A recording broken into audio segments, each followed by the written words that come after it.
From the first frames you can see that the budget is here. The atmosphere is serious, no fooling around here, and we can immediately see that our hero is very capable, because he defeats 3 big guys at the bar. And this show doesn't fear brutality. Look, cut him in half. And there we have the Razor Crest, very cool design for a bounty hunter's ship. No fancy things, just raw functionality. This weapon and the worm is a reference to the beloved holiday special, specifically to the animated part with Boba Fett. And here we have it, folks, the first toilet in Star Wars. The show is more grounded, so it's okay. But why is his random button pushing is enough to open Mando's weapon holder? Not okay. And here we have a carbonite holder. Well, Mando must be pretty rich. And yes, it looks cool. The colors of this show are pretty muted. It is nice because it brings more groundedness. Here we have a cantina. Very cool classic Star Wars set piece that is very fitting for this kind of story. He got 3 of them. That's fantastic and immediately frames our hero as a capable bounty hunter. And here it is, one job that will change everything. And then we have Werner Herzog, a very cool and classy German director that brings his menacing charisma to the table. There we have a fob and the foreshadowing of the Mandalorian purge. Cool. And here is a hideout and a blacksmith, and the tradition never to take off one's helmet. I think that's a stupid tradition, because you don't know what's going to happen and maybe you will be forced to take it off. I was once a foundling. Why was this line spoken? That blacksmith knew about it, as she says after his line. Yeah, right, because we needed some flashback, some sloppy writing right there. But the montage is pretty cool. And here we have him, the I have spoken character. He helps Mando. He said that he needs to write the thing. Mando struggles at first, but then he steps over himself and writes the thing. And he said that spirits won't make it? Where? On this flat surface? Don't joke around, okay? The prosthetics of this guy is fantastic. Look at how naturally he looks. Really cool, guys. The conversation between Mando and the droid is genuinely hilarious. It is pretty cool, and with the help of the droid monotone voice becomes even more funnier. This massacre is really smooth, but not realistic. They are very outnumbered, so even such droid couldn't withhold such a shooting. Oh, so they hide. This is cool, but not realistic. Sometimes you sacrifice one thing to get another, and he finds him. That's some iconic stuff, ladies and gentlemen. The end of the first episode. This tribal music is really good at setting the tone. Kudos to the composer. How does the fob work? Is there a chip inside Baby Yoda? So every bounty has its own fob. But how can it track the bounty? But what mean? Everybody has a chip. It cannot be. So fobs are not supposed to work. Okay. That's some big plot hole, maybe the biggest in this entire show. Next we have some cool stuff. Mando heals his wound. It's very grounded. Cool detail. A silent scene, that's respectful. I love when movies or shows use their visual medium to tell a story. And here we have Jawas, who steal parts of Mando's ship. Nice. That's very logical. Our hero failed. It's really interesting because of the question that we ask ourselves. What will he do next? How will he get out of this predicament? Those are some beautiful shots. Straight with Jaws, huh? The egg. A new quest for Mando. He enters the cave. The tension is rising. And then he awakes. A mudhorn. Very well animated and drawn creature. Look at the way he moves. Those muscles. That's slick. The fight is cool, very rough and muddy. Mando really struggles. That's what we need, Disney, and not your average Mary Sue. His armor is damaged, he's almost done, but then something miraculous happens. Mudhorn flies! That's Baby Yoda. He is helping Mando. Yes! And he finds the egg. And all of this was for snack. That's pretty cool. Hilarious stuff right there. And Jaws are cute. So Mando retrieves his things. Cool repair montage. Didn't know I wanted it. A surprise to be sure, but a welcome one. The music of this show is really terrific too. The end of the second episode. What are they going to do with Grogu? Does Mando have no heart? Now that is the question. He brings Grogu to the customer. A lot of Beskar. A prize for Mando's heart? Grogu cries, what's gonna happen to him next? But Bounty Hunter takes his bounty and leaves. Oh, and there's some stupid exposition. The Mandalorians know that the purge is the reason they live like this. Why say this? Because the viewer doesn't know it. A classic script writing blunder. This is the way thing. Not to remove one's helmet. I've already said that as a creative idea it doesn't make a lot of sense, and I think it's a dumb thing. Whistling birds are a powerful defense against multiple enemies. Again, why say it? Why do we need this exposition if you will show us how it works later? And here we have some flashbacks and the reason why Mando doesn't like droids. Because they attacked his village. New shiny armor right there. Twi'lek healing buff. But Mando cannot forget what he's done. He cannot get this out of his head, so he jumps out of his seat and goes to retrieve Grogu, ripping the eye off. That's some clever distraction. Mando, like Batman, steals his way through. He is surrounded, there is no escape. And there are whistling birds. Very useful thing, I should say. Very useful. How does the fob work? I've already mentioned it, but I just don't get it. Some magic stuff is going around with these fobs. And here in particular, why did it reactivate the moment Mando took Grogu with him? Nobody knows. Use the speeder, Mando. Good thinking, they are almost done. But here we have them, folks. Mandalorians to the rescue. And they live successfully. The end of the 3rd episode. That's some beautiful shot. We are presented with a peaceful village, but peace doesn't last long, and then Mando comes to the rescue, but he doesn't know this yet. What the hell? Come on. There is a line, what the hell, and it is very peculiar because, as I remember, nobody used it in Star Wars before. The reason is it is inappropriate, because there is no heaven or hell in Star Wars. So it's a little world-breaking nitpick. Then we have a brutal fight. Pretty cool, I should say. We never see that raw fighting in Star Wars. How did he find her? A little plot hole right there. And look, this episode is longer than the others. We are here for a ride. The villagers are kind to Mando. After all, he is their only hope. How could he risk like that? They are just in front of him and he takes his helmet off? That's some strange decision for a guy like Mando. And they are preparing the villagers for a fight. Some Seven Samurai stuff, huh? And the interesting thing that Dave Filoni has already done the Seven Samurai episode in his other show, The Clone Wars. I have a question. How on this god's-forsaken planet with no towns is RTST there? Empire fought here or what? I don't understand. Already 3 plot holes in this episode. Filoni and Favreau are giving up. That's some pretty good plan. Come on, Kara, get this thing to fall. And the whole of the earlier plan not working is some good writing. Kudos. And they win. Yahoo! But there is a fob. And for the 3rd time, how does it work? The question sadly with no answer. It was close. So our heroes live. Because they will be coming and coming for them. The end of the 1st episode. Right in the action. And Mando did the maneuver and won. He said there is no fuel, but suddenly there is fuel. What the hell? Tatooine, yee! And it's looking slick. And Mando takes the job with some dude who wants to get in the guild. And they took off. There are Tuskens, and how are they not hostile right away? No answer. Those are some unlucky shots, 2 of them stroke Beskar. All of the sequence with their light is expertly crafted, very simple yet masterfully executed. I was tight on my seat watching this. The murky dude kills the bounty hunter and is plotting something sinister against Mando. He took them hostage, bastard, but Mando outsmarts and kills him. And here we have a teaser for Boba Fett. I remember the speculation about those boots, yes, and they turned out to be true. Magnifique.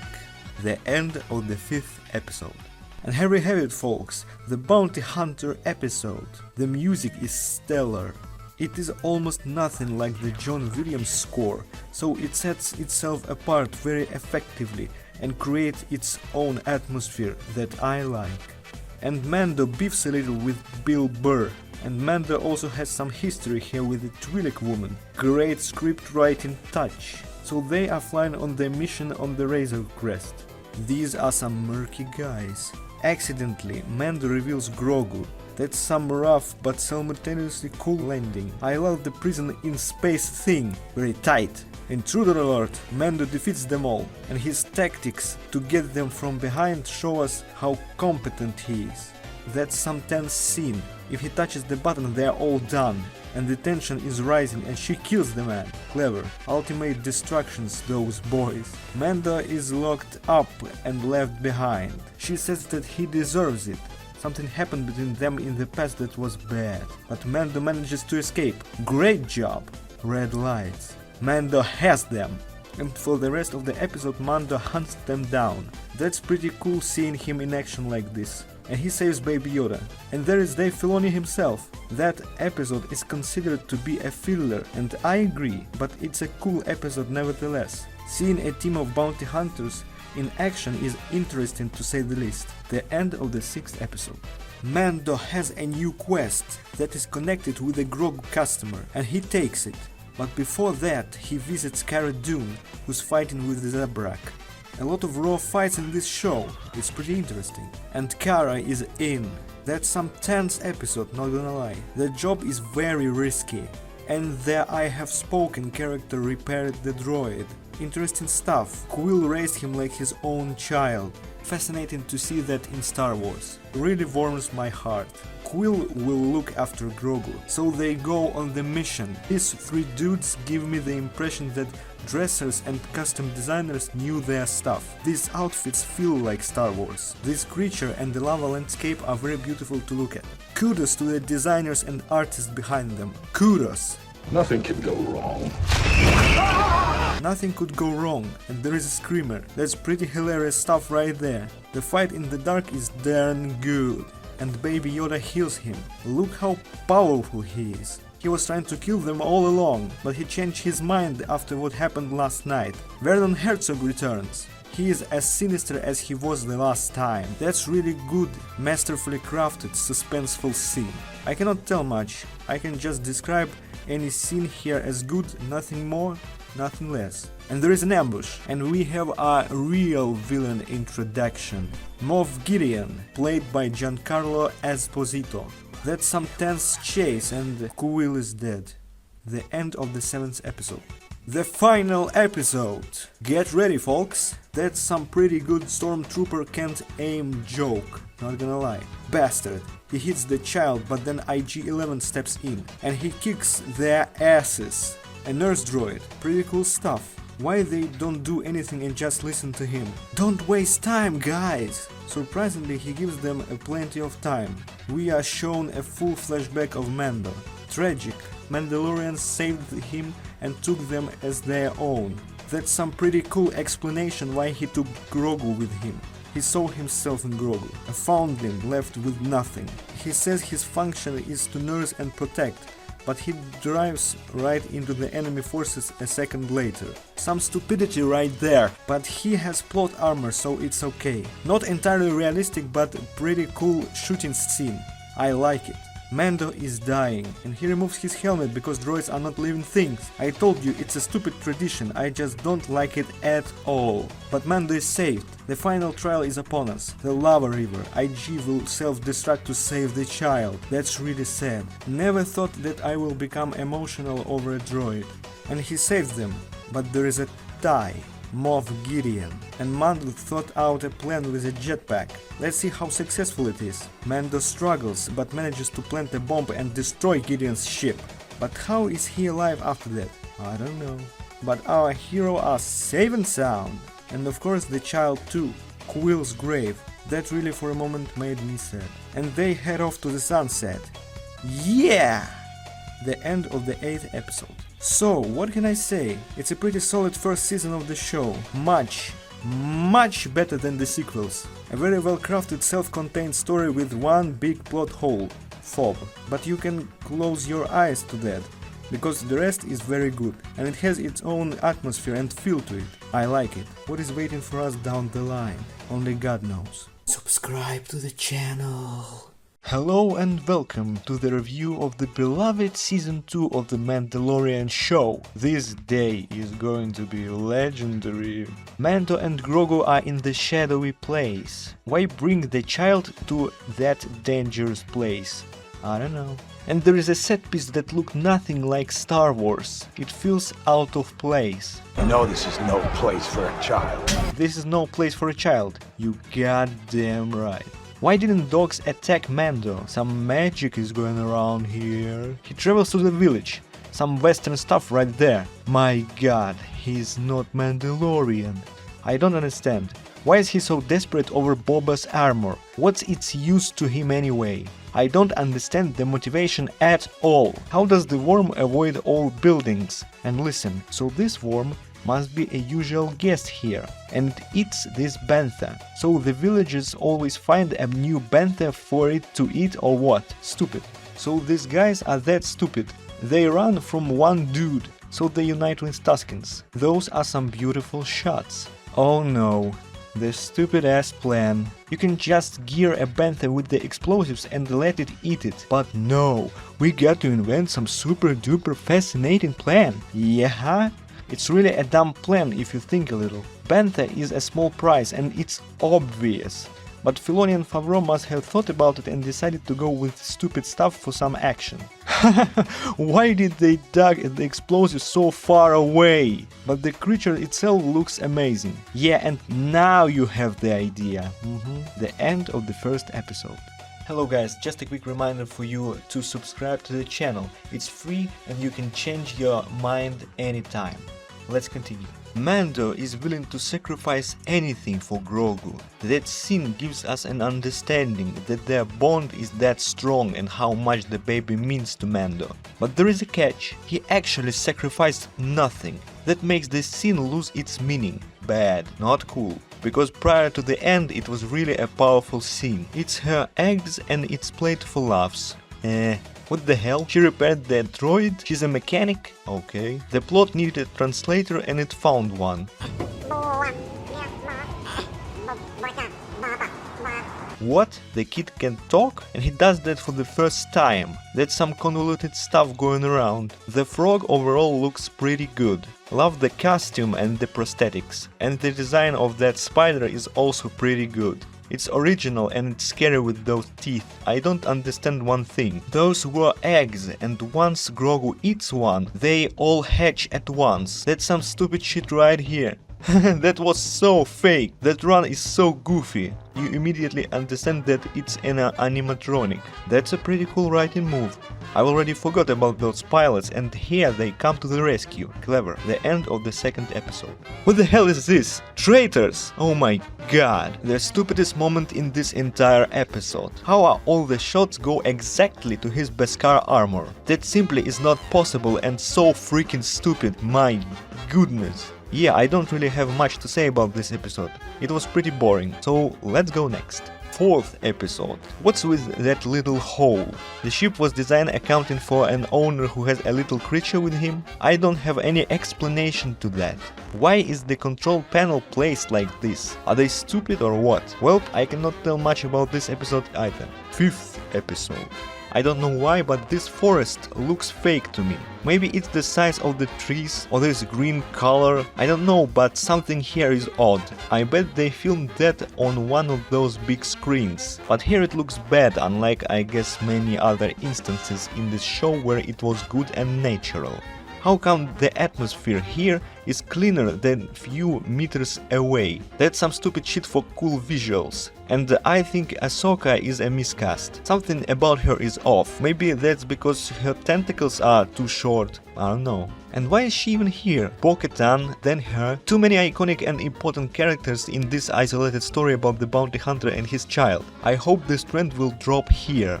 Oh no. No, it's something about the actress. Just her face isn't the one that Ahsoka should have. This guy is so stupid, not gonna lie. He really thought he could outsmart the Mandalorian?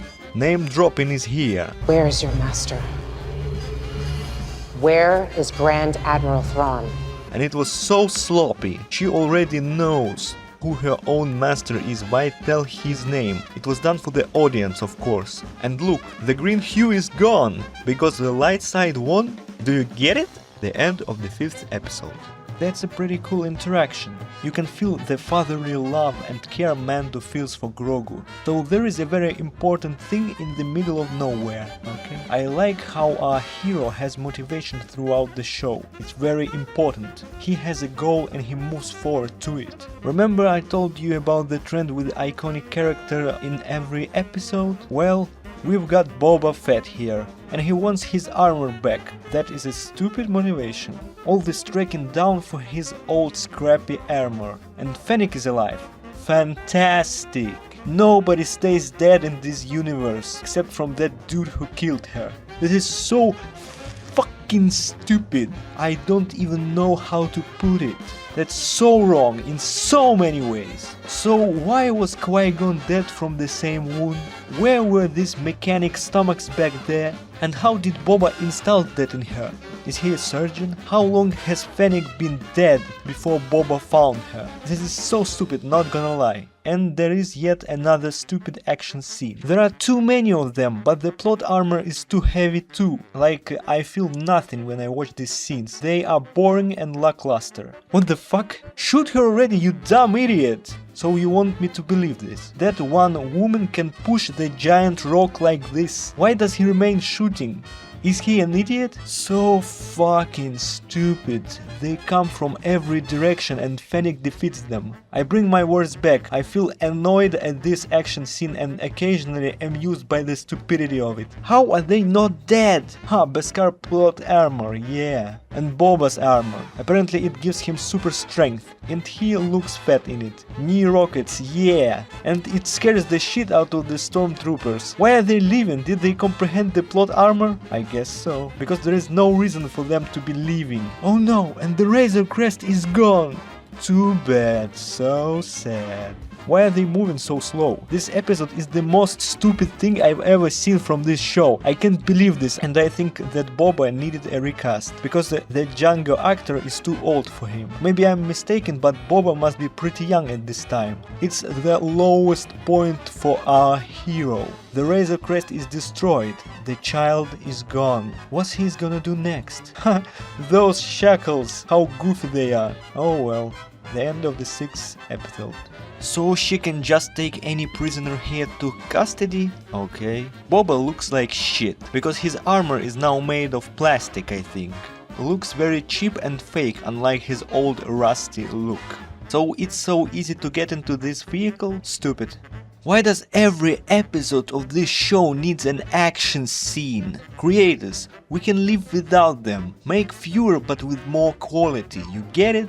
Of course not, but this fight scene is actually pretty good. I like how Mando handles multiple enemies all at once, and it's staged realistically. Thank goodness. The last bomb took so long because pirates' mates were on the vehicle. Okay, we believe that. The first instance where stormtroopers actually hit their target. Amazing. And that is because it benefited our heroes. I can't go in there. Why not? It's Valinez. Who? I used to serve under him. Will he recognize you?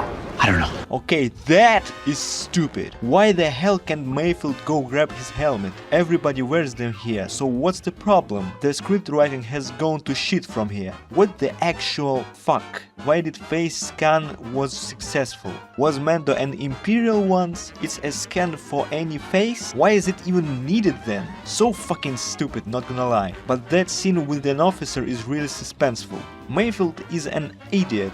But it's clever that they have backup, and we've got an iconic explosion from Boba Fett. Yay! 8th episode. Again, the evil speech and the consequences for this guy. It's like the creators of the show give us a justification for murdering this guy. Or they do this for the cheap drama, I don't know. With the Darksaber restored to me, Mandalore will finally be within reach. The Darksaber is so powerful you can reclaim Mandalore with it? How? It's just a lightsaber, what will it do? Cut through thousands of enemies? It's just a blade, you woman. They are so slow, run, you idiot! And apparently they are stupid too. You can just strangle him, why hit his helmet, just why? And of course the overused toss, when you can just grab and strangle your foe. What the fuck? You can just do that? But they can fly, right? So they will return, right? Right? The fight is short but pretty sick.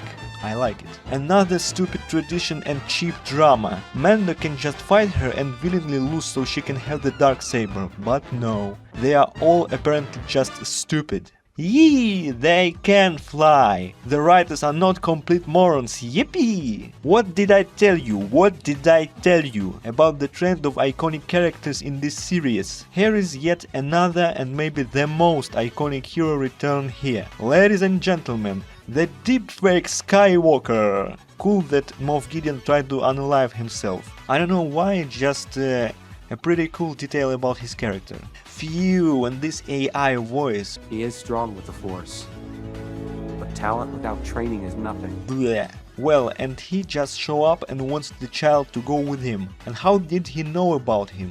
A feeling? Bleh.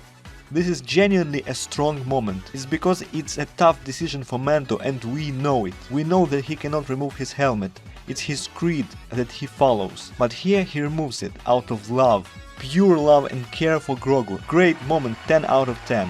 And then we are presented with the stupidest moment in this whole episode. After the titles, we can see Boba overthrow Bib Fortuna at the Jabba's palace, and he becomes a new king here. This is not how it works. Yes, you kill some dudes, but other dudes who were loyal to Fortuna are not going to be loyal to you. You can just go to the palace, kill the main guy, and automatically become a new king? So stupid. And that was a teaser to the book of Boba Fett. Oh boy. So it was the end. What can I say? A pretty lackluster season. Some episodes were good, some boring and some awful. Like that episode where Boba showed up. It's so stupid I cannot believe it. So this is the end for season 2.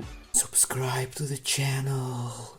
Here we go, season 3, my guys! And apparently I skipped something. Oh yes, because they decided to throw in some episodes of Mando into the Boba Fett show. So freaking dumb. So dumb. What the hell? Why have they decided to do the ritual here when the monster lives? Yeah, I've definitely skipped something. But can you blame me? I should watch a freaking another show to understand what the hell is going on? Why, creators? Why?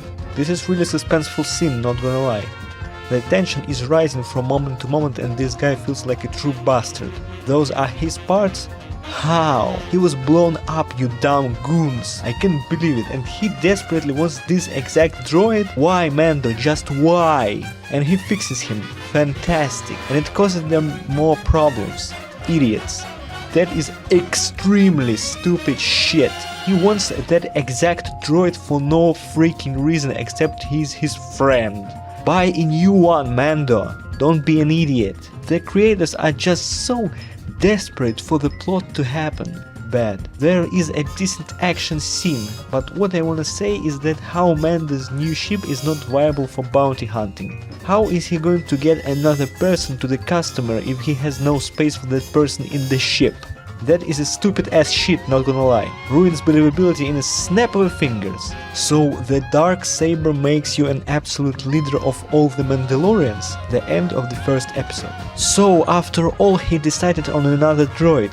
Thank goodness. The way Mando is talking about Mandalore is somber, really feel the emotion of this scene. Great. And another question. He wanted to bring the IG-11 droid here. How was he planning to do that? He has no room for him in this ship. So he just exposed Baby Yoda to the presumably toxic air. Okay. What is he doing? Why bring a child to the dangerous cave where you fought some goons? Why are you so stupid, Mando? Or should I say Filoni, huh? I like how the baby can talk, but it is not acknowledged by Mando at all. Dude, come on, this is very important and you react like nothing is happening? That's a nice jump scare, I even jumped on my seat. Oh, don't tell that. He's going to go to Bo-Katan all by himself. And that's exactly what happened. This is 100% bullshit moment. Do I even need to elaborate on that? He is a child, an infant. How is he going to fly a spaceship? A freaking spaceship where you need to maneuver. This is bullshit, the worst moment in all of Mandalore so far. So fucking stupid, it is abysmal. And they want us to believe that he went to Bo-Katan, then she went with him to Mandalore, that spider thingy didn't eat our poor Mandalorian? How fast were they traveling? I don't know. A question for another time. The end of the second episode. Subscribe to the channel. Some boring chase is happening. So this is a Dr. Pershing episode. I remember it being pretty good. The set and the costumes are stellar. It really captures the city of Coruscant. This is truly a step up from the other episodes in The Mandalorian, and it focuses more on the Dr. Pershing. Some good dialogue. Wow, this is really a human episode. It feels more grounded, just like Andor. This is intense. The New Republic has some truly dark methods. This is some cool stuff. Never did I expect this level of quality in this show. I don't have a lot to say about this episode because it was very good. Let's go next one. The fourth episode. Excuse me, what? He will be training with others, but he is a freaking infant. How can he train with 10 years olds? But he wins somehow. Because it wasn't a fight with a cold weapon, but it was darts. What the hell? Again in this place, a giant monster? Why did they choose to live here? Are they idiots? Apparently so. Of course it is done for a conflict, but can you generate one without ruining the common sense?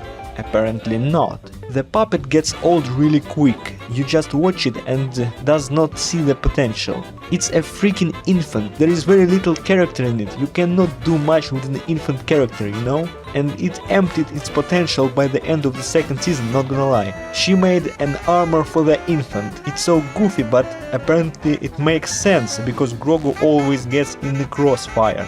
What the hell? The creature held the boy in its mouth for so long? And he's alive? Bullshit. And what the hell is even happening? It's a pure filler episode. And we have brought you 3 more foundlings in need of care and training. Is that so? 3 new foundlings? Is that a joke? 5th episode.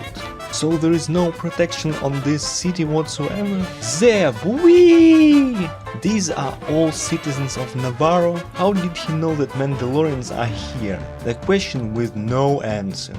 Maybe it was explained in another show, huh? But I don't know. Oh shit.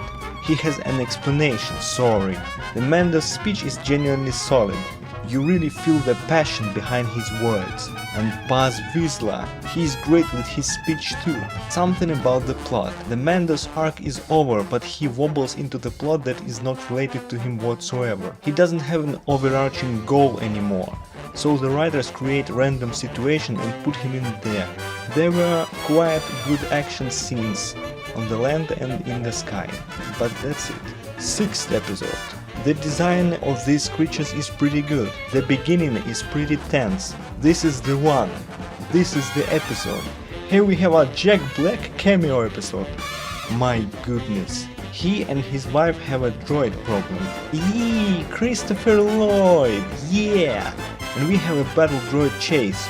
Cool. This is a pretty interesting episode so far. Love the lower levels colors. They are astounding. The mystery with the droids is pretty good, but it's very short-lived. The head of security is behind that all. And he talks and talks and talks and talks, so our heroes won. This fight is sick! Love how visceral and raw it is. The Bo-Katan retrieves the Darksaber. Cool. 7th episode. The cyberpunk beauty of the lower levels is here yet again. Yeah, the return of Moff Gideon! But he's so late for the show. There are only 2 episodes left. He has no time to do something interesting, but we'll see. So the Shadow Council decided to destroy the Mandalorians. But why? I don't know. There is no coherent explanation for this. Apparently they just don't like them, I suppose.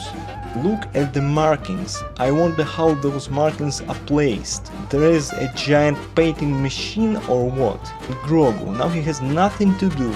He's just a glorified puppet at that point. So these 2 Mandalorian tribes just made peace off screen? How do these rogue Mandalorians survive in this planet? How do they find food? This is ridiculous. Oh my god, this is Godzilla! What a legendary collaboration, ladies and gentlemen. Paz Vizsla, no. Rest in peace, my friend. 8th episode. Grogu is useful again, yeah! Those are his clones, but how and why? Did the Kaminoans help him? Why does he need those clones? Why it was so easy to destroy them?